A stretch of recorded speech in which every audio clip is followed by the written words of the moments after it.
Ya, selamat sore dan salam jumpa pemirsa. Nusa Tenggara Timur hari ini kembali hadir ke hadapan Anda.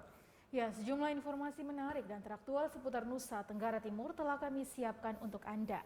Dan pemirsa, mengawali perjumpaan kita sore hari ini, berikut kami hadirkan cuplikan berita utama.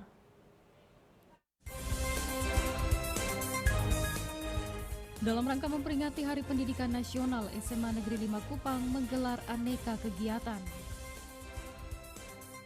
Pasca liburan panjang dalam perayaan Idul Fitri, masyarakat di Kabupaten Ngada mulai ramai mendatangi gerai vaksin dan puskesmas serta pustu yang ada di wilayah mereka masing-masing. Spirit persaudaraan dalam keramahan lama Holot harus tetap dijaga dan dirawat. Ya, berita utama tadi akan kami rangkai dengan informasi menarik lainnya. Bersama saya Rahmat Taufik. Ya, dan saya Debbie Suek. Inilah Nusa Tenggara Timur hari ini selengkapnya untuk Anda.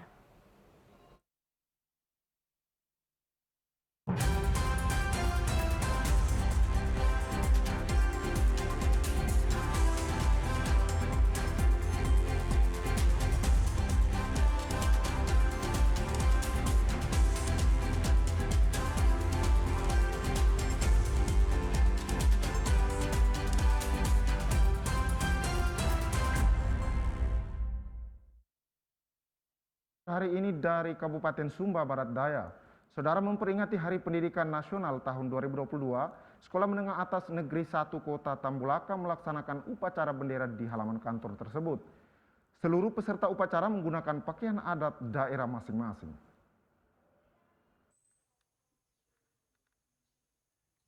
Setiap tanggal 2 Mei, semua warga negara Indonesia memperingati Hari Pendidikan Nasional. Tanggal 2 Mei diambil dari tanggal kelahiran Ki Hajar Dewantara, pahlawan nasional yang dikenal sebagai Bapak Pendidikan di Indonesia. Namun ada yang berbeda dalam peringatan Hari Pendidikan Nasional tahun 2022. Lembaga Pendidikan SMA Negeri 1 Kota Tambulaka memperingati Hari Pendidikan Nasional pada tanggal 13 Mei 2022. Bukan tanpa sebab, karena merupakan petunjuk dari Kemendikbudristek, sebab pada tanggal 2 Mei bertepatan dengan Hari Idul Fitri 1443 Hijriah dan cuti bersama tahun 2022. Namun semarak pelaksanaan peringatan Hari Pendidikan Nasional di SMA Negeri 1 Kota Tambulaka berlangsung dengan penuh hikmat. Yang berbeda adalah seluruh pelajar hingga pengajar menggunakan pakaian adat daerah. Di halaman sekolah, seluruh siswa menggunakan pakaian tradisional dengan motif beragam. Ada yang menggunakan motif khas suku Laura, suku Wejewa, dan motif tenunan suku Kodi. Terpantau beberapa orang guru menggunakan kain tenunan daerah Flores Ende. Barnabas Ngunu, Kepala Sekolah SMA Negeri 1 Kota Tambulaka, mengatakan bahwa semenjak SMA Negeri 1 Kota Tambulaka berdiri, untuk pertama kalinya media hadir bersama mereka. Barnabas mengaku bahwa SMA Negeri 1 Kota Tambulaka merupakan SMA Negeri satu-satunya yang menjadi milik pemerintah di pusat Kota Tambulaka, Kabupaten Sumba Barat Daya. Oleh karena itu, Barnabas mengajak siswa dan guru-guru untuk setiap harinya berada di ruangan kelas karena menurut Barnabas, semua masyarakat yang menitipkan anaknya di sekolah tersebut berharap agar anaknya dididik menjadi manusia cerdas agar berguna bagi bangsa dan negara. Barnabas juga mengajak agar spirit bersama menjadikan pendidikan di SMA Negeri 1 Kota Tambulaka sebagai tempat untuk membangun daerah dan negara agar lebih baik di masa-masa yang akan datang.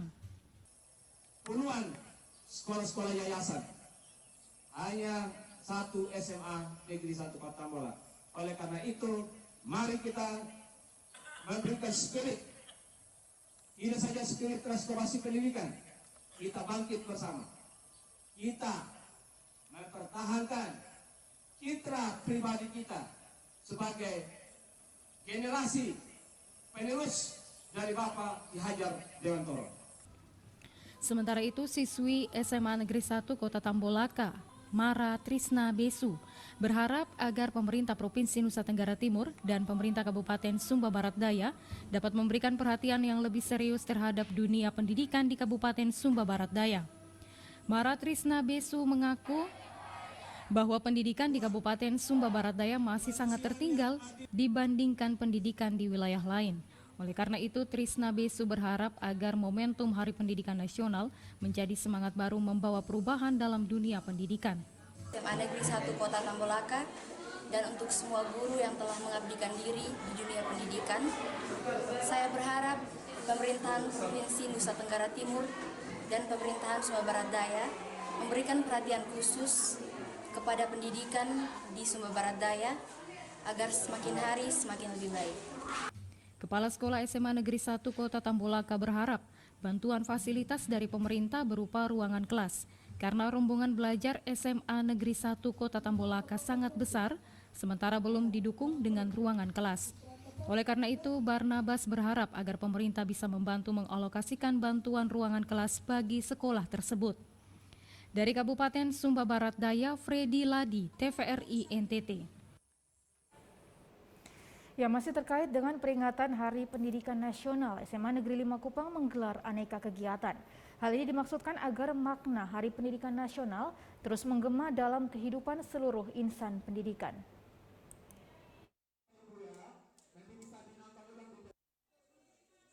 Hari Pendidikan Nasional biasanya diperingati pada tanggal 2 Mei, namun tahun ini peringatan hari besar tersebut digeser lantaran bertepatan dengan Hari Raya Idul Fitri dan cuti bersama. Kendati peringatan Hardiknas digeser, namun tidak mengurangi makna yang tertuang dalam semboyan Hardiknas, yakni Ingarsa Sung Tulada, Ingmadia Mangun Karsa, Tuturi Handayani, yang artinya di depan memberi contoh, di tengah memberi semangat, di belakang memberi dorongan. Sebagai bentuk perwujudan dari semboyan tersebut, SMA Negeri 5 Kupang menggelar aneka kegiatan khusus untuk tenaga pendidik dan kependidikan. Kepala SMA Negeri 5 Kupang, Veronica Wawo, menjelaskan kegiatan yang dilaksanakan untuk memperingati Hardiknas, yaitu pertandingan catur, bola voli, dan lomba paduan suara. Lomba paduan suara diikuti 7 tim kelompok kerja MGMP. Menurut Veronica, kegiatan tersebut digelar untuk membangun kebersamaan di antara para guru, tenaga administrasi, security, dan cleaning service. Selain itu, kegiatan tersebut bertujuan untuk membangun semangat para guru dan pegawai untuk terus meningkatkan kualitas pendidikan di SMA Negeri 5 Kupang. Kami memaknai dengan visi NTT Bangkit, NTT Sejahtera, lalu dengan restorasi pendidikan di Dinas Pendidikan Kebudayaan dan Provinsi Nusa Tenggara Timur, kami akan bergerak maju dan selalu berubah dari masa ke masa, sehingga segala inovasi untuk perkembangan di dunia pendidikan kami akan lakukan terus. Sementara itu, para guru dan pegawai yang mengikuti lomba paduan suara mengaku sangat senang dengan event tersebut. Pasalnya, momen untuk berkumpul dan bergembira bersama tidak pernah ada sejak pandemi COVID-19 mengancam. Jadi memang ini kegiatan yang menurut saya bagus karena kita guru-guru biasanya sibuk ya kalau waktu ngajar, setiap ada jadwal ngajar kan kita rutinitas untuk ketemu itu paling hanya saat istirahatnya yang begitu cepat, jadi kita kadang kurang interaksi dengan teman-teman guru, jadi semacam bondnya itu kurang. Tapi dengan kegiatan ini, waktu kita bermain voli, waktu paduan suara, waktu kita latihan persiapan sampai hari ini tampil, itu yang dulunya kita mungkin kayak kurang dekat akhirnya jadi dekat. Kami dari tenaga administrasi sekolah mengikuti lomba paduan suara ini hanya untuk kebersamaan dalam rangka acara memperingati Hari Pendidikan Nasional yang tertunda sebenarnya tanggal 2 Mei, tapi karena ada cuti bersama maka dilaksanakan pada tanggal 13 besok upacara. Dalam lomba tersebut, para guru dan pegawai mengenakan busana tenun ikat sebagai bentuk pelestarian budaya karya intelektual para leluhur. Dari Kota Kupang, Yongki Malelak, TVRI NTT. Ya saudara, Sekolah Dasar Katolik Yaswari Soe 5, Kabupaten Timur Tengah Selatan menggelar ujian sekolah berbasis kertas. Mereka belum bisa menggelar ujian secara daring karena persiapan siswa belum terlalu maksimal. Sebanyak 57 siswa di Sekolah Dasar Katolik Yaswari Soe 5 mengikuti ujian kelulusan tahun 2022. Sistem ujian yang dipakai berbasis kertas. Ketua Panitia Ujian Sekolah, Olimpia, mengatakan alasan mereka memilih ujian berbasis kertas karena para siswa belum dipersiapkan secara baik untuk mengikuti ujian daring. Selain itu, sekolah juga masih mengalami kekurangan fasilitas teknologi seperti laptop. Mereka berencana akan menggelar ujian secara daring pada tahun 2023 mendatang, dan para siswa akan dipersiapkan untuk mengikuti ujian secara daring tersebut. Olimpia berharap agar para siswa yang mengikuti ujian kali ini bisa lulus dengan nilai memuaskan dan bisa melanjutkan sekolah ke jenjang yang lebih tinggi. Orang tua siswa juga diminta untuk menyekolahkan anaknya yang lulus nanti di sekolah-sekolah berkualitas sehingga segala bakat dan kemampuan siswa bisa dieksplorasi dengan lebih sempurna. Pada tahun 2022 ini mereka masih menggelar ujian sekolah berbasis kertas. Diharapkan pada tahun-tahun mendatang mereka bisa menggelar ujian secara daring. Dari Kabupaten Timur Tengah Selatan, Ambuga Lamawuran, TVRI NTT. Selain melaksanakan tugas pokok menjaga wilayah perbatasan negara Indonesia dan negara Demokratik Timor Leste, prajurit Satgas Pamtaf Sionif 743 beratnya Samapta Yuda juga turut berkontribusi untuk menumbuhkan sikap disiplin pelajar di Belu melalui kegiatan-kegiatan ekstrakurikuler seperti latihan drum band. Prajurit Satgas Pamtas RI RDTL Yonif 743 Paratnya Samapta Yuda Pos Kotis melatih keterampilan bermain drum band di SMA Negeri 1 Tasifeto Barat, Desa Bakus Tulama, Kecamatan Tasifeto Barat, Kabupaten Belu. Komandan Satgas Pamtas RI RDTL Yonif 743 Paratnya Samapta Yuda Letkol Infantri Andi Lulianto dalam keterangan persnya di Makotis mengatakan kegiatan pelatihan yang diberikan oleh prajurit Satgas Yonif 743 yang dipimpin oleh Pratu Amir bersama 2 orang rekannya ini untuk meningkatkan kreativitas siswa-siswi sekaligus menyiapkan untuk tampil dalam acara-acara hari besar. Selain memberikan pelatihan dan pengetahuan drum band, diharapkan dengan hadirnya prajurit Satgas yang ikut melatih dapat menumbuhkan sikap disiplin dan membentuk karakter siswa-siswi. Sementara itu, Kepala SMA Negeri 1 Tasifeto Barat, Yosep Mauk, sangat berterima kasih atas kehadiran prajurit Satgas Yonif 743 yang telah membantu memberikan pelatihan drum band dan membentuk disiplin siswa-siswi yang ada di sekolahnya. Tim Liputan TVRI NTT. Ya, Kantor Kementerian Agama Kabupaten Sumba Barat Daya menggelar lomba baca kitab suci bagi pelajar SMA tingkat sekolah menengah atas agama Katolik yang dilaksanakan di masing-masing sekolah. Lomba yang dilaksanakan selama 2 hari itu dilaksanakan oleh SMAK Santo Yosep Pekerja Manola dan SMAK Santo Dominikus Tambolaka. Diharapkan lomba ini dapat menghasilkan awam Katolik yang baik.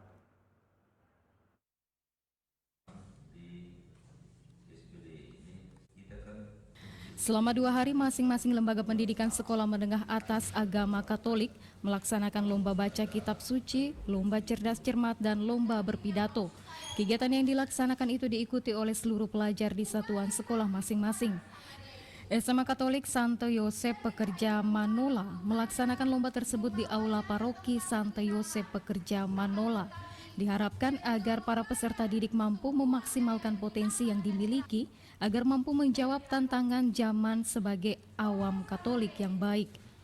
Ana Angela Lele Biri, Kepala Seksi Bimas Katolik Kemenak Kabupaten Sumba Barat Daya, mengatakan lomba yang dilaksanakan di masing-masing sekolah ini nantinya akan dipilih pelajar yang akan bersaing pada lomba tingkat regional se-Nusa Tenggara Timur. Lomba yang dilaksanakan merupakan dasar pendidikan pada sekolah menengah atas agama Katolik. Saat ini di Pulau Sumba, sekolah agama Katolik di bawah asuhan Kemenak, yaitu SMA Katolik Santo Dominikus Tambolaka dan SMA Katolik Santo Yosep Pekerja Manola. Adapun festival keagamaan itu berupa bertutur kitab suci yang baru saja terjadi, lomba lektor dan mazmur, paduan suara, solo maupun duet, serta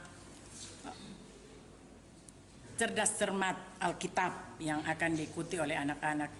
Maksudnya untuk setiap siswa dapat merasakan atau memperoleh pengetahuan bagaimana mereka dapat berlomba selama mereka bersekolah di SMAK keagamaan ini. Sementara itu, Pastor Paroki Santo Yosep Manola, Romo Mikael Nonage PR, menjelaskan lomba yang dilaksanakan merupakan 4 mata pelajaran pokok sekolah Katolik, yaitu pelajaran liturgi, kitab suci, katekese, dan sejarah gereja. Romo Mikael berharap dengan lomba-lomba yang dilaksanakan di masing-masing sekolah dapat memantik para siswa untuk terus belajar dan menjadikan lomba sebagai upaya meraih masa depan yang lebih baik. Romo Mikael juga berharap agar para pelajar sekolah menengah pertama yang sudah lulus untuk bisa memilih SMA Katolik Santo Yosef Pekerja Manola sebagai tempat belajar melanjutkan SMA. Tengah melakukan kegiatan perlombaan festival keagamaan dari Kementerian Agama di tingkat kabupaten, dan khususnya hari ini dan esok kami menjalankan kegiatan itu di tingkat SMAK, yakni SMAK Santo Yosef Pekerja Manola. Dan tema yang kami usung dari kegiatan perlombaan ini yakni menciptakan kegiatan bersama untuk menambah wawasan dan memperkuat iman peserta dari SMAK Santo Yosef Pekerja Manola. Dari tema yang kami usung ini, kami mempunyai mimpi bahwa melalui kegiatan yang amat penting ini, siswa-siswa dari SMAK Santo Yosef Pekerja Manola dapat memperkuat iman mereka dan menambah wawasan pengetahuan iman sebagai orang Katolik yang baik dan benar. Dari Kabupaten Sumba Barat Daya, Freddy Ladi, TVRI NTT. Ya pemirsa, untuk memupuk tali persaudaraan dalam bingkai kerukunan antar umat beragama, serta menjaring potensi seni dalam bidang tarik suara, Kantor Kementerian Agama Kabupaten Belu menggelar lomba PES Parawi tingkat pelajar se-Kabupaten Belu. Melalui kegiatan ini diharapkan dapat menjaring kreativitas anak dalam bidang seni tarik suara. Demikianlah penampilan dari peserta dengan nomor. Kegiatan PES Parawi yang digelar oleh Kantor Kementerian Agama Kabupaten Belu ini diikuti 20 peserta, diantaranya 12 peserta untuk kategori SMP dan 8 untuk kategori SMA SMK. Dalam pelaksanaan lomba ini, para peserta membawakan 2 lagu yang telah ditentukan oleh panitia. Kegiatan perlombaan ini dilaksanakan demi meningkatkan kualitas sumber daya manusia dalam bidang seni serta mempererat tali persaudaraan antar umat dalam bingkai kebinekaan. Selain itu, melalui ajang PES Parawi ini diharapkan dapat menjaring bibit potensial dalam bidang tarik suara sehingga dapat menyalurkan potensi bermusik. Selanjutnya, para pemenang dalam perlombaan ini nantinya akan dipersiapkan untuk mengikuti lomba PES Parani untuk tingkat provinsi dan juga tingkat nasional. Selain kegiatan PES Parawi yang telah dilaksanakan, Kantor Kementerian Agama Kabupaten Belu pun telah menyelenggarakan kegiatan MTQ serta kegiatan PES Parani yang akan digelar untuk kalangan Katolik untuk tingkat pelajar se-Kabupaten Belu. Ikuti kegiatannya. Saya lebih merasa lega karena merasa gugup saya itu sudah hilang. Sudah hilang. Tadi bawa lagu apa?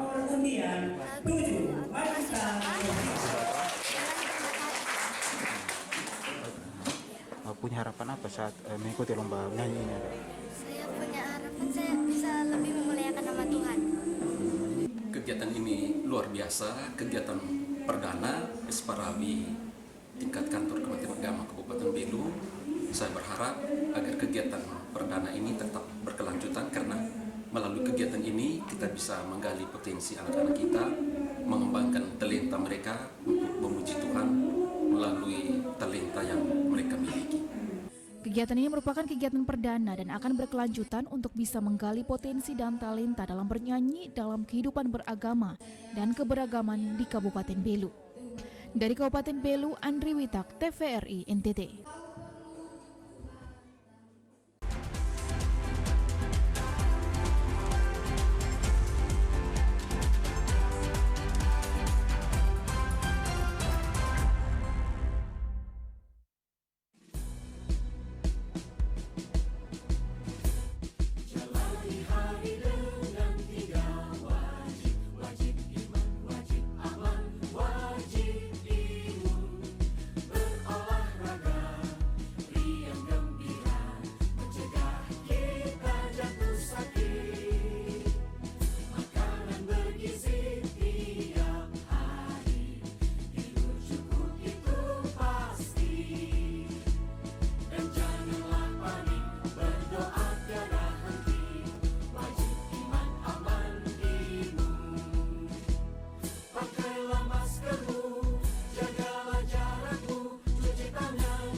Labuan Bajo, surga bagi wisatawan.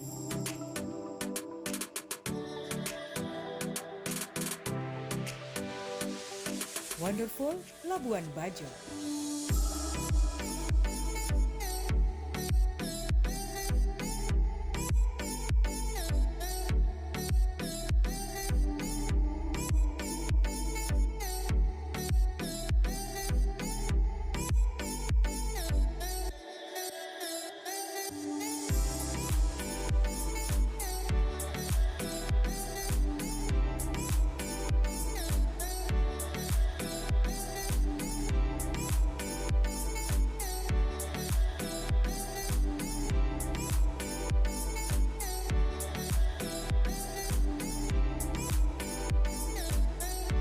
Bangga berwisata ke Labuan Bajo. Ayo!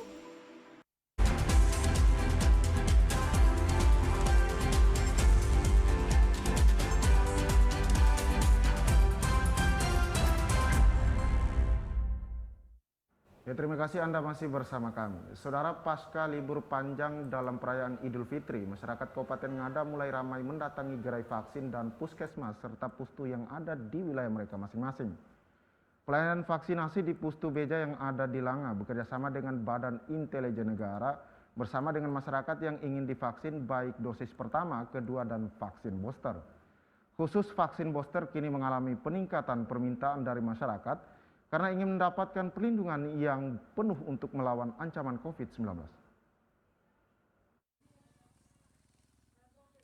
Masyarakat Desa Beja yang terletak di Kecamatan Bajawa, pasca libur panjang kali ini terlihat ramai mengunjungi Pustu Beja untuk mendapatkan pelayanan vaksinasi oleh tim vaksinator Puskesmas Langa yang bekerja sama dengan Badan Intelijen Negara.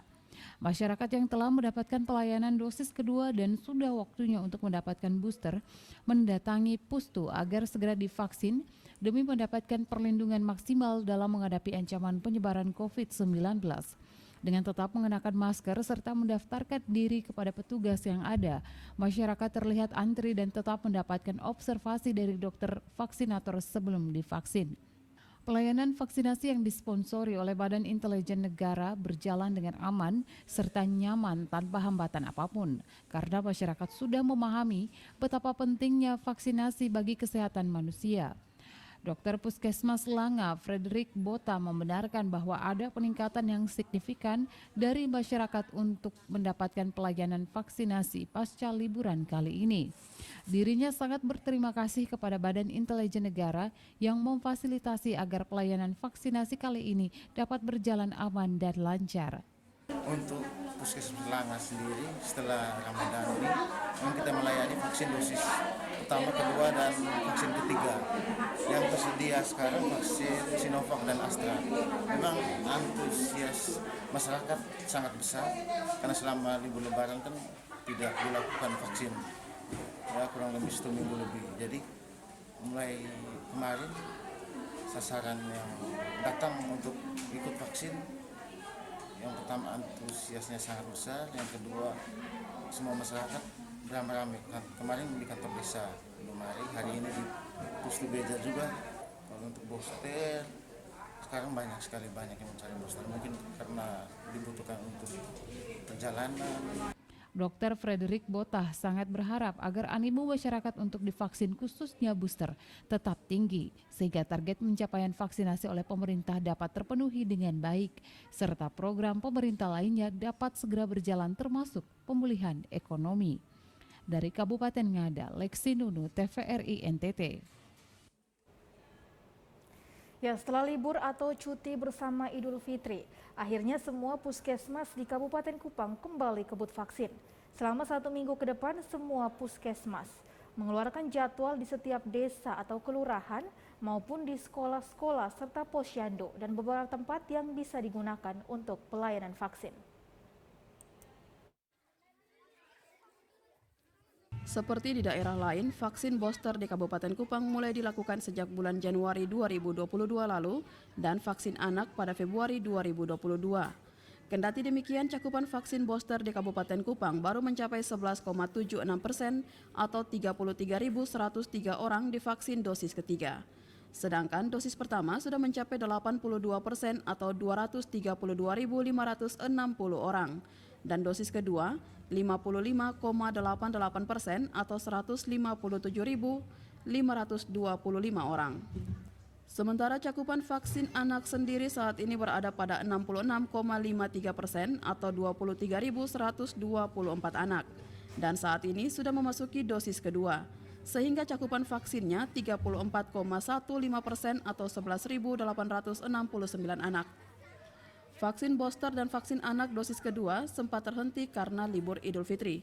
Tetapi setelah libur atau cuti bersama Idul Fitri, akhirnya semua puskesmas di Kabupaten Kupang kembali kebut vaksin COVID-19.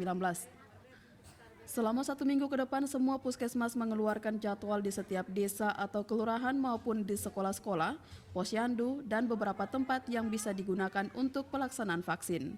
Seperti di Puskesmas Oesau misalnya, mulai menjadwalkan sejak tanggal 12 sampai 17 Mei 2022 dan dalam 1 hari menyasar 3 tempat. Sumiwati Nasa, seorang vaksinator puskesmas saat ditemui di SD Inpres Tasipa Desa Oel Tua mengaku vaksin ini baru mulai dilakukan pada tanggal 12 karena setelah 3 hari masuk libur Idul Fitri, vaksin baru bisa didistribusikan ke puskesmas pada tanggal 11 Mei 2022. Setelah pasca Idul Fitri, kami baru memulai kegiatan vaksinasi di sekolah. Hari ini ada 3 titik dan kami di SD Tasipa hari ini. Dan pelaksanaan hari ini, puji Tuhan berjalan dengan baik. Dan sasaran kami hari ini ada 18 orang, dosis 1 orang dan dosis 2 17 orang. Jadi harapan kami dari aparat desa agar bisa memfasilitasi masyarakatnya agar mereka mau divaksin di tempat ini, khususnya anak-anak yang berada di sini semuanya dapat divaksin. Diharapkan pelaksanaan vaksin dapat melibatkan berbagai pihak atau stakeholder agar vaksinasi booster dan vaksin anak dosis kedua bisa dikebut sesuai yang direncanakan atau dijadwalkan puskesmas. Dari Kabupaten Kupang, Kris Poto, TVRI NTT. Ya pemirsa, untuk memulihkan dan menjaga agar masyarakat dapat mengakses kebutuhan pangan pokok dengan harga terjangkau, Bulog Kabupaten Ngada menggelar operasi pasar murah di Taman Kartini yang merupakan pusat keramaian masyarakat. Dengan menyediakan kebutuhan seperti beras, telur, dan minyak goreng serta lainnya, diharapkan agar masyarakat dapat memenuhi kebutuhan mereka dengan berbelanja di gerai sembako Bulog sambil mendapatkan pelayanan vaksinasi di Taman Pendopo Kartini. Masih sulitnya masyarakat memperoleh minyak goreng dengan harga yang terjangkau. Pihak Bulog Ngada melakukan operasi pasar murah di Taman Kartini Bajawa yang merupakan salah satu pusat keramaian dengan menyediakan pangan pokok seperti minyak goreng, beras dengan berbagai macam jenis dan harga, serta telur ayam dan barang sembako lainnya. Operasi pasar murah ini dimaksudkan juga untuk lebih mendekatkan pelayanan bagi masyarakat yang ingin menghabiskan waktu bersama keluarga di Taman Kartini, sembari mendapatkan pelayanan vaksinasi baik dosis pertama, kedua maupun booster. Kegiatan pasar murah sembako ini mendapat respon positif dari masyarakat dengan mendatangi gerai Bulog untuk membeli kebutuhan pokok mereka dengan harga terjangkau. Bagi mereka yang juga ingin mendapatkan pelayanan vaksin, maka akan diarahkan ke pendopo Taman Kartini untuk mendapatkan pelayanan vaksinasi dari tim vaksinator Puskesmas Kota yang akan melayani dengan ramah serta penuh dedikasi. Kepala Bulog Kabupaten Ngada, Elita Mautang, menjelaskan bahwa pendekatan pelayanan akan kebutuhan pangan pokok kepada masyarakat merupakan target pelayanan yang dilakukan agar masyarakat dapat menjangkau kebutuhan pokok dengan baik serta dengan tawaran harga yang bersahabat sembari mendapatkan pelayanan vaksinasi. Yang pertama, untuk kegiatan operasi pasar ini kami targetnya adalah untuk membantu masyarakat dalam memenuhi kebutuhan pangan pokok. Kemudian mendekatkan pelayanan kepada masyarakat, kemudian mempromosikan komoditi-komoditi yang diurus oleh Perum Bulog.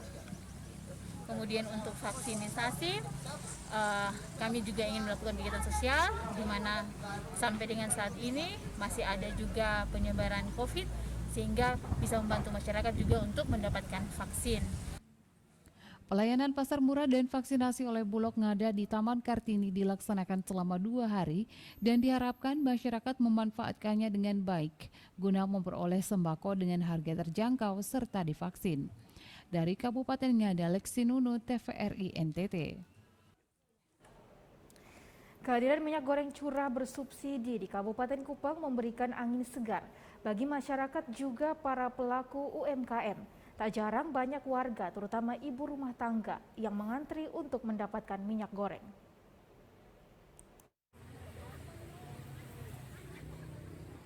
Pasca mulai didistribusikannya minyak goreng bersubsidi di Kabupaten Kupang, membawa angin segar bagi masyarakat yang selama ini kesulitan mendapatkan minyak goreng murah, juga bagi pelaku UMKM.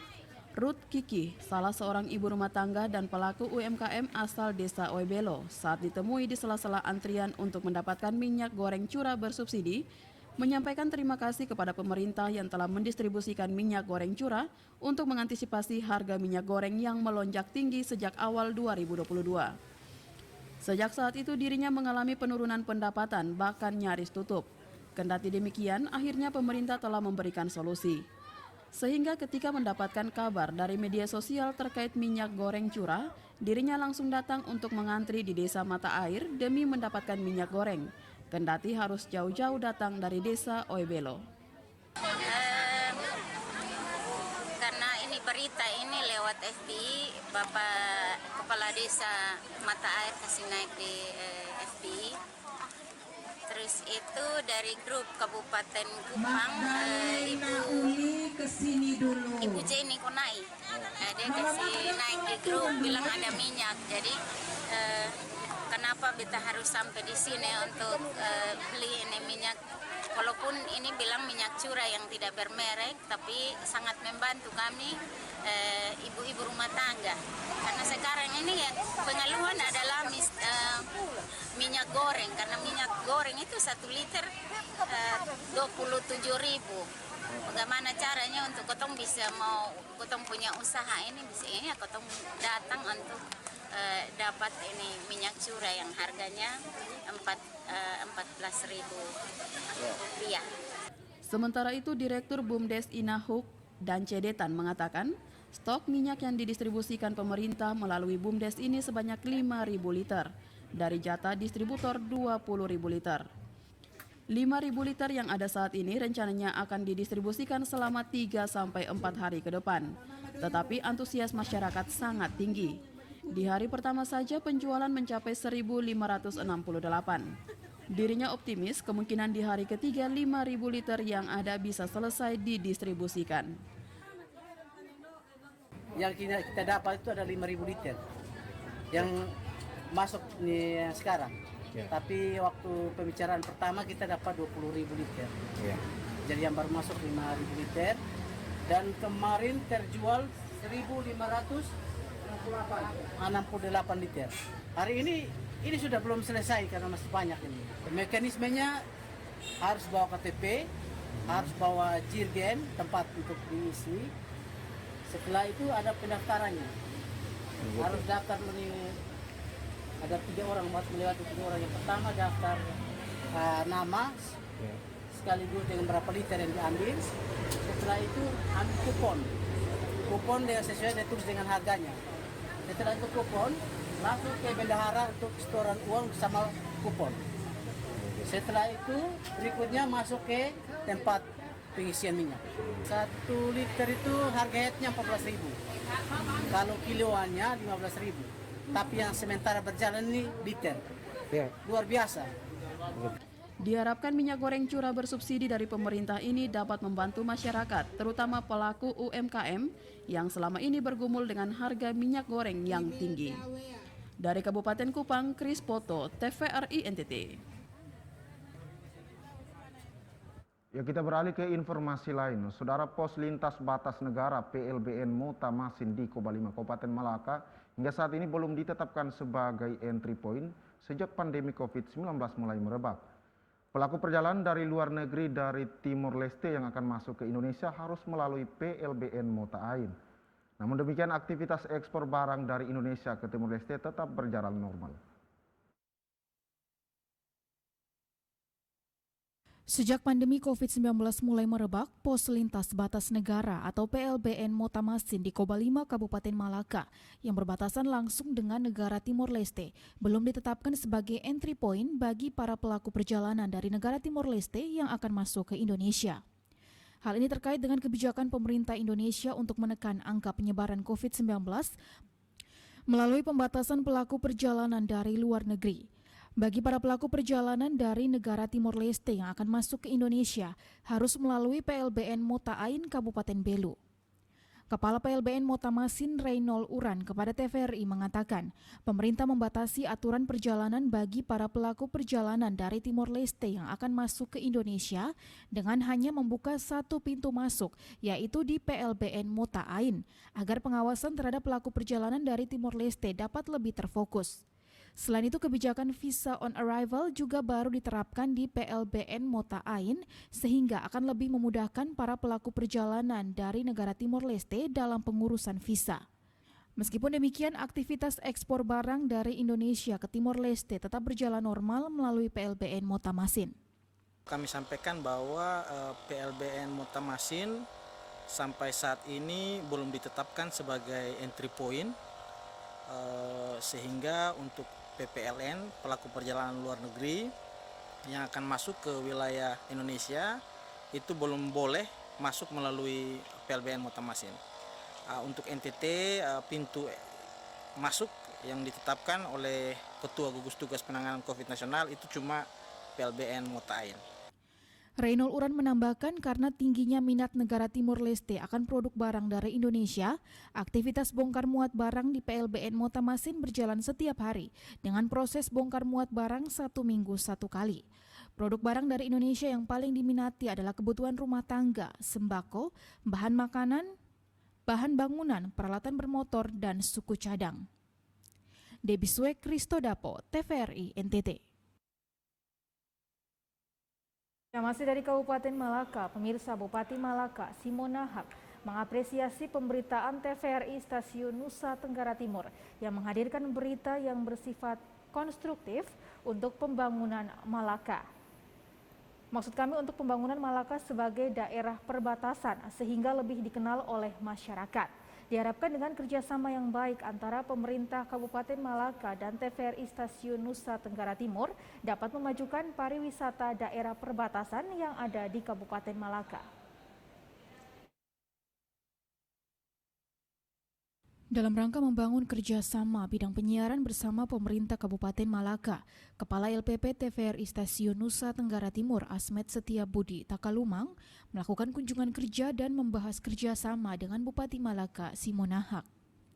Dalam kunjungan tersebut, Bupati Malaka Simonahak menyampaikan apresiasi kepada TVRI NTT karena telah menghadirkan berita yang konstruktif untuk membangun Malaka sebagai daerah perbatasan sehingga lebih dikenal luas oleh masyarakat.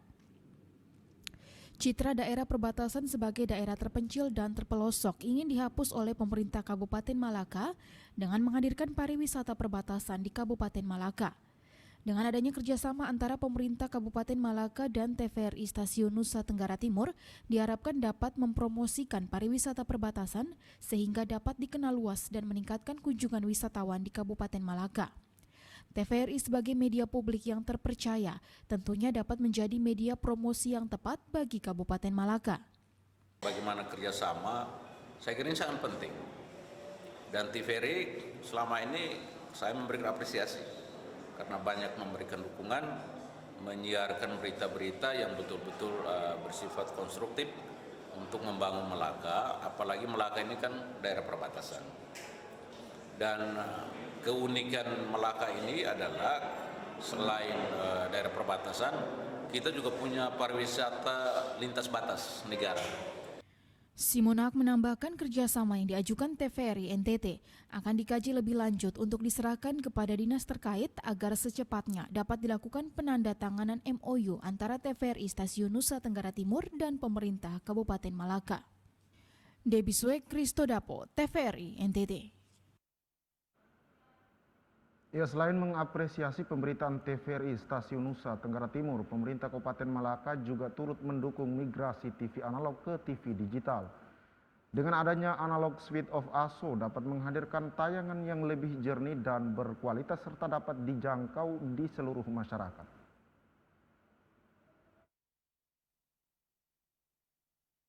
Pemerintah Kabupaten Malaka turut mendukung migrasi TV analog ke TV digital melalui analog switch off atau ASO. Bupati Malaka Simona Haq mengatakan, Kabupaten Malaka sebagai salah satu daerah yang telah memulai analog switch off tahap 1 pada 30 April 2022 sudah sangat siap untuk menyaksikan siaran TV digital. Pemerintah Kabupaten Malaka merasa sangat bersyukur dan bangga karena Kabupaten Malaka terpilih sebagai salah satu daerah yang menjadi titik koordinat dalam penyiaran TV digital. Sebagai daerah perbatasan yang saat ini gencar melakukan promosi pariwisata, Bupati Malaka sangat mendukung migrasi TV analog ke TV digital karena tayangan yang dihasilkan TV digital lebih berkualitas dan dapat dijangkau oleh seluruh masyarakat. Ya, tentu kita senang sekali karena kita ingin supaya berita-berita yang disiarkan itu harus berkualitas dan cepat ditangkap. Gitu. Ya mohon maaf, ini kita minta supaya TVRI ini kan TV-nya pemerintah. Jadi pemerintah jangan dong kalah dengan swasta. Saya kira itu. Jadi dengan masuknya ASOP tadi itu saya kira ini satu perkembangan IT yang luar biasa, Pak. Kalau dia bisa sampai, apalagi kami Malaka bersyukur dipilih sebagai salah satu titik koordinat untuk bisa mengembangkan itu. Dengan adanya migrasi analog ke digital, berbagai keuntungan dapat dirasakan masyarakat, yaitu kualitas siaran yang lebih stabil dengan kualitas gambar yang bersih dan suara yang lebih jernih. Untuk menikmati siaran digital, cukup menambahkan perangkat set-top box sehingga bisa menangkap siaran TV digital. Debiswe Kristodapo, TVRI NTT. Ya, pemirsa, pemerintah Kabupaten Timor Tengah Selatan dalam hal ini Dinas Pemberdayaan Perempuan dan Perlindungan Anak P3A sangat berterima kasih atas kunjungan Menteri P3A ke kabupaten ini. Ada 5 agenda penting yang dilakukan Menteri Bintang Puspayoga dalam kunjungan kerja ini yang berkaitan dengan perempuan dan anak. Pemerintah Kabupaten Timor Tengah Selatan sangat berterima kasih atas kunjungan kerja Menteri Pemberdayaan Perempuan dan Perlindungan Anak di Kabupaten Timor Tengah Selatan. Kepala Dinas P3A TTS Linda Fobia mengatakan, dalam kunjungan kerja sehari ini ada 5 agenda penting yang dilakukan oleh Menteri Bintang Puspayoga. Agenda-agenda ini berkaitan dengan pemberdayaan dan perlindungan terhadap kaum perempuan dan anak. Agenda-agenda tersebut diantaranya adalah pengukuhan 15 desa ramah perempuan dan peduli anak, pengukuhan 46 relawan dan sahabat perempuan dan peduli anak. Agenda lainnya adalah wisuda sekolah perempuan. Sekolah perempuan ini dilaunching sendiri oleh Menteri P3A pada tahun 2019 lalu. Selain itu, Menteri Bintang Puspayoga juga memberikan penghargaan terhadap 25 tokoh masyarakat dan relawan yang berkontribusi dalam pencegahan terhadap perempuan dan anak. Setelah memberikan penghargaan, Menteri P3A juga mengunjungi anak-anak perempuan dan anak korban kekerasan di Desa Fatum Nasi. Linda Fobia sangat berterima kasih atas kunjungan Menteri Bintang Puspayoga dan ini merupakan bentuk kepedulian negara terhadap para perempuan dan anak di Kabupaten Timor Tengah Selatan. Kami dari Dinas Pemberdayaan Perempuan dan Perlindungan Anak Kabupaten Timor Tengah Selatan memberikan apresiasi yang sangat positif kepada Ibu Menteri karena Ibu Menteri sendiri memiliki kepedulian yang besar terkait dengan pencegahan kekerasan terhadap perempuan dan anak di Kabupaten Timor Tengah Selatan maupun juga persoalan yang dihadapi oleh pemerintah Kabupaten Timor Tengah Selatan seperti kemiskinan maupun stunting, sehingga dalam masa jabatan Ibu Menteri memiliki kesempatan untuk datang ke Timor Tengah Selatan selama 3 kali dan ini kunjungan kerja yang ketiga kalinya. Dan bagi kami ini merupakan satu dorongan positif bagi kami untuk lebih giat dalam melakukan kegiatan pencegahan kekerasan terhadap perempuan dan anak maupun pemberdayaan terhadap perempuan maupun anak-anak yang ada di Kabupaten Timor Tengah Selatan. Kepala Dinas P3A TTS Linda Fobia mengatakan ada 5 agenda penting yang dilakukan oleh Menteri Bintang Puspayoga di Kabupaten Timor Tengah Selatan. Dirinya sangat berterima kasih atas kunjungan ini karena menjadi bentuk kepedulian pemerintah pusat terhadap perempuan dan anak di Kabupaten Timor Tengah Selatan. Dari Kabupaten Timur Tengah Selatan, Ambuga Lamawuran, TVRI NTT. Ya, Saudara, pemerintah Kabupaten Malaka terus mendorong para pemilik modal untuk membuka usaha di Kabupaten Malaka dan merekrut anak-anak Malaka sebagai tenaga kerja guna meningkatkan pertumbuhan ekonomi di Kabupaten Malaka.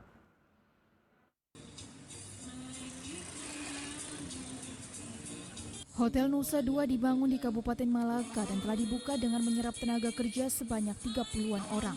Para karyawan tersebut semuanya berasal dari Kabupaten Malaka. Penyerapan tenaga kerja dari anak-anak Malaka bertujuan untuk meningkatkan sumber daya manusia yang berdaya saing dan meningkatkan pertumbuhan ekonomi di Kabupaten Malaka melalui bidang pariwisata. Sejak menurunnya kasus COVID-19 di Kabupaten Malaka, geliat pariwisata di Kabupaten Malaka perlahan bangkit. Pemerintah daerah melalui Dinas Pariwisata dan Dinas Ketenagakerjaan dan Transmigrasi berkolaborasi agar semua fasilitas yang dibangun di Kabupaten Malaka menjadi peluang tumbuhnya lapangan pekerjaan bagi anak-anak Malaka. Bupati Malaka Simona Haq mengaku sangat berterima kasih kepada para pengusaha, terutama pemilik Hotel Nusa Dua Malaka yang sudah mendukung pemerintah daerah dengan membuka lapangan pekerjaan dan merekrut putra-putri Malaka untuk bekerja dan melayani para pengunjung. Pihaknya juga meminta kepada pengusaha lain yang mengembangkan usaha di Kabupaten Malaka agar memperhatikan anak-anak Malaka agar laju pertumbuhan ekonomi di Kabupaten Malaka kian hari kian meningkat. Dalam satu kawasan, satu wilayah semakin berkembang, tentu juga banyak masalah-masalah yang kita hadapi. Untuk itu kami tentu memberikan apresiasi dan mensupport, mendukung sepenuhnya, terutama mari kita berikan tepuk tangan untuk Pak Jack karena beliau mau mempekerjakan anak-anak kita. Tentu ini menjadi contoh bagi teman-teman pengusaha lain. Kami atas nama pemerintah daerah tentu bersama Bapak Ibu Dewan memohon supaya apabila Bapak Mama mau membuka lapangan kerja, tolong perhatikan anak-anak kami. Anak-anak Malaka yang direkrut untuk bekerja di Hotel Nusa Dua berasal dari berbagai disiplin ilmu. Para karyawan ini dibekali dengan pelatihan selama 1 bulan di beberapa hotel bintang di Kota Kupang. Fasilitas di hotel ini sangat menjanjikan dan membuat pengunjung akan merasa nyaman. Pihaknya berharap agar pemerintah daerah dan masyarakat Kabupaten Malaka tetap mendukung dan sama-sama menjaga fasilitas yang sudah dibangun di Kabupaten Malaka demi pembangunan dan pertumbuhan ekonomi bagi masyarakat di Kabupaten Malaka. Kita gambarkan di Hotel Nusa Dua. Hotel Nusa Dua ini memiliki 36 buah kamar. Dari 36 buah kamar ini terbagi menjadi 3 kategori. Yang pertama, kamar superior. Yang kedua, kamar deluxe. Yang ketiga, kamar VIP. Yang bisa kami rekrut sebanyak 34 orang. Dari 34 orang itu yang direkrut menjadi karyawan hotel itu sejumlah 28 orang dan 6 orang sebagai teknisi. Dari Kabupaten Malaka, Yosman Seran, TVRI NTT.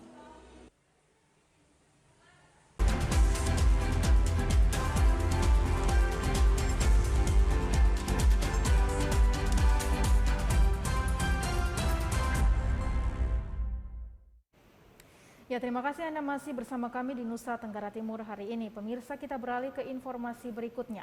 Kepolisian Polres Manggarai Barat berhasil menangkap pelaku pengerusakan 2 mesin ATM milik Bank BNI di Labuan Bajo, Kabupaten Manggarai Barat. 2 mesin ATM Bank BNI rusak akibat ulah dari pelaku AY yang memecahkan kaca pada layar mesin ATM menggunakan batu. Kepolisian Polres Manggarai Barat setelah mengantongi identitas pelaku pengerusakan melakukan penangkapan terhadap tersangka AY, warga Translok Kecamatan Komodo pada 9 Mei 2022 lalu. Pelaku mengaku melakukan pengerusakan lantaran kesal mesin ATM tidak mengeluarkan uang saat dirinya hendak melakukan transaksi penarikan uang. Pelakunya saat ini kami sudah amankan dan saksi-saksi yang kami sudah periksa berjumlah 4 orang. Dan dari kejadian ini kami sudah melakukan penyelidikan dan penyidikan dalam waktu tidak sampai 1 minggu tersangka kami sudah bisa tangkap di daerah Translop. Di daerah Translop itu di daerah Macan Tanggar ya, Labuan Bajo. Nah, memang kasus pengerusakan ATM baru kali ini terjadi, di mana ATM yang menjadi sasaran pelaku pengerusakan itu adalah ATM BNI di 2 tempat. Akibat perbuatannya, pelaku terancam kurungan penjara 2 tahun. Dari Kabupaten Manggarai Barat, Alexandro Hatol, TVRI NTT. Ya pemirsa, seorang wanita Parubaya beserta kedua cucunya meninggal dunia akibat tenggelam di Embung Waibau, Kecamatan Tanjung Bunga, Kabupaten Flores Timur. Menurut warga sekitar, wanita ini hendak mencuci pakaian di areal embung, namun salah satu cucunya tercebur dalam embung. Tujuan menolong korban, namun naas wanita Parubaya beserta cucunya ikut tenggelam.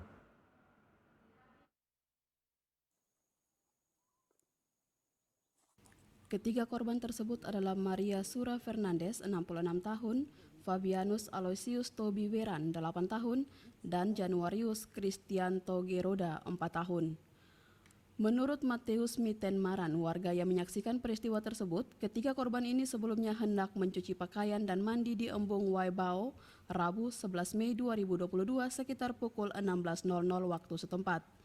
Kala itu dirinya berada di kebun sayur miliknya di wilayah barat Embung, sementara sang nenek bersama kedua cucunya berada di wilayah timur. Tak berselang lama, ia mendengar suara teriakan meminta tolong dari arah bagian barat embung yang dibangun pada 2010 tersebut. Dari kejauhan, Mateus melihat salah satu korban yang paling kecil terjatuh ke dalam waduk dan kesulitan berenang. Melihat kejadian tersebut, dia berlari menuju tempat kejadian. Tiba-tiba sang kakak kemudian melompat untuk menyelamatkan adiknya. Namun, anak itu juga kesulitan sehingga sang nenek ikut melompat berusaha menyelamatkan cucu-cucunya. Lantas ketiganya terperangkap di dalam embung tersebut. Mateus pun terus berupaya memberikan bantuan penyelamatan dengan memberikan bantuan seadanya, seperti kayu panjang hingga menggunakan selang penyedot air miliknya, sehingga bisa dipegang sang nenek dan cucunya. Namun karena kelelahan, selang tersebut tidak dipegang dengan erat. Akhirnya maut pun tak dapat dielak. Maria Sura Fernandes, Fabianus Aloysius Tobi Weran, dan Januarius Kristianto Geroda tidak tertolong. Saya dengar waktu saya duduk di pinggir sebelah barat, mereka cuci itu di sebelah timur, sehingga ada teriakan adik tenggelam, adik tenggelam, begitu. Sehingga saya langsung juga teriak, langsung jangan loncat. Saya mau maksud supaya neneknya itu jangan loncat, tetapi cucunya satu juga ikut loncat. Neneknya juga ikut loncat juga. Langsung mereka panggil saya, bilang minta tolong. Saya lari datang, saya potong kayu lama torok kurang lebih 3 meter. Mau tolong mereka supaya mereka pegang untuk saya tarik. Berdasarkan keterangan warga, 2 kakak beradik yang menjadi korban ini datang dari Pulau Adonara, Desa Kenotan, Kecamatan Adonara Tengah, hendak berlibur bersama nenek Maria di Desa Waibau. Sementara ayah dari 2 bocah ini pun telah meninggal dunia kurang lebih 40-an hari yang lalu. Ibu kandung kedua bocah ini pun terus menangis histeris di samping jasad korban. Dari Kabupaten Flores Timur, Patman Werang, TVRI NTT. Ya pemirsa, petani kopi asal desa Tenateke mengeluhkan hasil panennya yang terus mengalami penurunan secara drastis dari tahun 2020 hingga sekarang.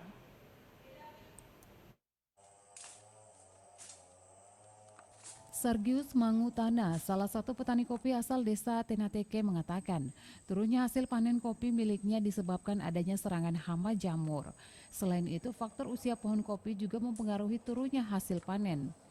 Warga dusun Wanom BU desa Tenateke itu mengaku sudah sejak 2 tahun terakhir ini, jamur batang menyerang tanaman kopi mereka. Akibat dari serangan jamur batang kopi tersebut, membuat tangkai kopi miliknya menjadi kering. Akibatnya hasil panen kopi menurun drastis.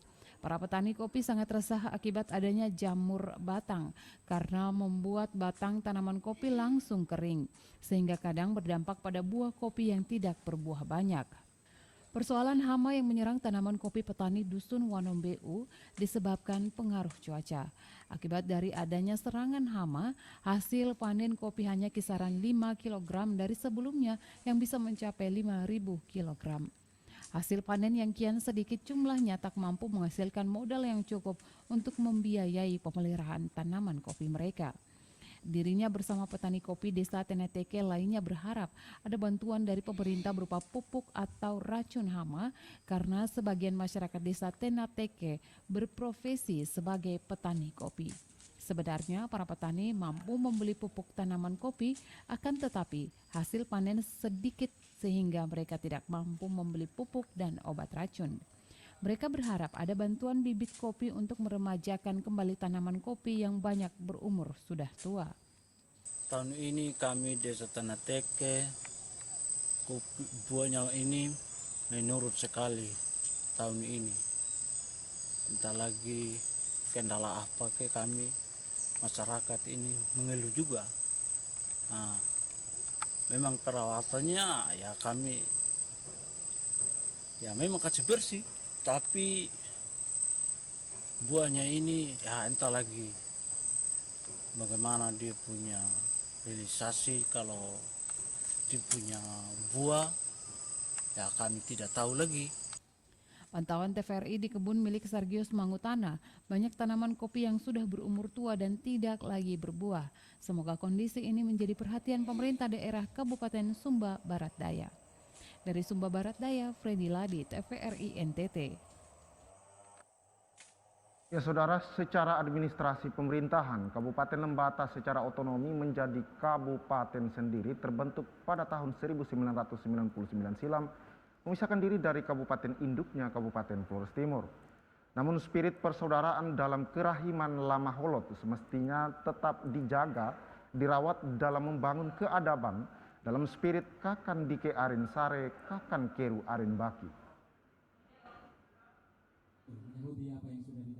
Melihat semangat persatuan dan persaudaraan segenap masyarakat, pemerintah Kabupaten Lembata menyadari untuk melakukan konsolidasi sekaligus merajut kembali semangat Kelama Holotan dengan mendatangi Istana Kerajaan Larantuka guna menyelenggarakan ritual adat Geleten Geluor atau ritual adat sejuk dingin yang digelar oleh pewaris Kerajaan Larantuka, Don Andreas Martinus DVG, dan disaksikan oleh pemerintah daerah Kabupaten Flores Timur melalui Bupati Antonius Hubertus GG Hajon bersama pimpinan OPD Setda Flores Timur. Menurut pewaris Kerajaan Larantuka Don Andreas Martinus DVG, kepala ritual adat Geleten Geluor dilakukan dalam spirit Lama Holot yang memberi simbol sebagai hubungan kakak beradik dalam konteks wilayah Lembata dan Flores Timur. Meskipun secara administrasi pemerintah berada dalam dua wilayah pemerintahan kabupaten yang berbeda sejak tahun 1999. Namun setelah perpisahan secara administrasi kepemerintahan, ritual adat Lama Holot dalam konteks kakak dan adik belum dilakukan. Dengan peristiwa ini sebagai upaya bersama, anak-anak Lama Holot melakukan konsolidasi kerahiman Lama Holot.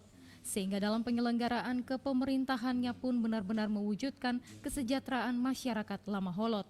Salah satu tatanan seremonial di mana kakak aring saling voting melaksanakan satu gerakan hubungan antara kakak dan adik, sehingga berdasarkan waktu kami berpisah kakak belum direstui adik. Sementara itu Bupati Lembata Thomas Ola Langodai mengatakan nilai-nilai budaya Kelama Holotan memiliki kekuatan yang sungguh dahsyat sebagai lewo atau kampung dengan posisi sebagai adik dari rahim Lama Holot. Setelah memisahkan diri dalam wilayah administrasi kepemerintahan sejak tahun 1999, sepatutnya menyampaikan kepada kakak untuk kembali masuk ke Lango Belen atau rumah besar yang disimbolkan melalui Istana Kerajaan Larantuka untuk Hode Geleten, pelumut dalam rangkaian prosesi adat budaya Lama Holot yang memberi simbol kerubaki atau persekutuan sebagai saudara bersaudara. Sehingga dalam keberlangsungan hidup dan pembangunan daerah baik di Lembata sama juga dirasakan oleh masyarakat di Flores Timur sebagai masyarakat Lama Holot. Dalam perjalanan waktu kami menyadari bahwa adat dan budaya, nilai-nilai yang terkandung di dalamnya itu kekuatan yang maha dahsyat. Sebelum agama itu ada di sini, adat dan budaya sudah lebih dulu mewarnai kehidupan orang Lama Holot.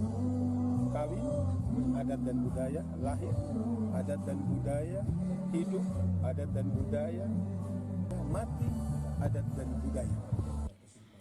Sementara Bupati Flores Timur Antonius Hubertus G.G. Hajon menegaskan meskipun secara otonom pemerintah Lembata dan Flores Timur sudah dipisahkan, namun tidak dapat dilepas dan dipisahkan dari Kerajaan Larantuka. Otonomi daerah tidak bisa memisahkan dua wilayah ini dari semangat budaya yang terbingkai dalam bingkai Lama Holot, di mana daerah otonom sekedar sarana untuk mempercepat pembangunan demi mewujudkan kesejahteraan masyarakat Lama Holot. Dengan ritual adat Getelen Geluor yang dilaksanakan ini, hendaknya sebagai wujud konkret mempererat semangat kebersamaan sebagai orang Lama Holot, sekaligus sebagai momen konsolidasi kembali ke rahim Lama Holot sebagai kakak adik, saudara bersaudara. Otonomi daerah itu bukan berarti kita memisahkan diri, tetapi otonomi daerah itu sebenarnya memperkuat anak-anak Lama Holot untuk bisa mempercepat pembangunan di tanah Lama Holot. Jadi kita tidak bisa melihat itu sebagai sebuah perpisahan. Akibat dari perjuangan untuk bisa maju secara bersama-sama, maka memang ada pemerintahan yang berbeda, tetapi itu bukan memisahkan anak-anak Lama Holot.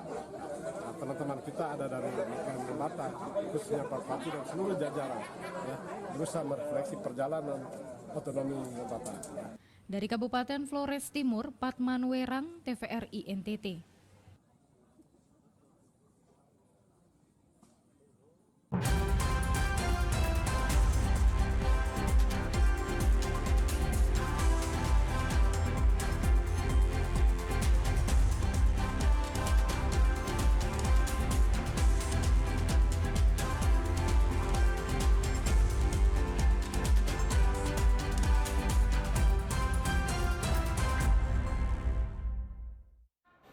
Ya saudara, informasi tadi sekaligus mengakhiri perjumpaan kita pada sore hari ini. Tidak lupa kami mengajak Anda untuk terus menaati protokol kesehatan guna mencegah penularan COVID-19. Ya, dan pemirsa, mari beralih ke tayangan TV digital untuk kualitas yang lebih baik. Terus saksikan Nusa Tenggara Timur hari ini yang memberikan informasi secara santun, lugas, dan berimbang hanya di TVRI NTT, media pemersatu bangsa. Akhir kata, saya Debbie Suek. Dan saya Rahmat Taufik mewakili seluruh kerabat kerja yang bertugas menyampaikan terima kasih dan sampai jumpa.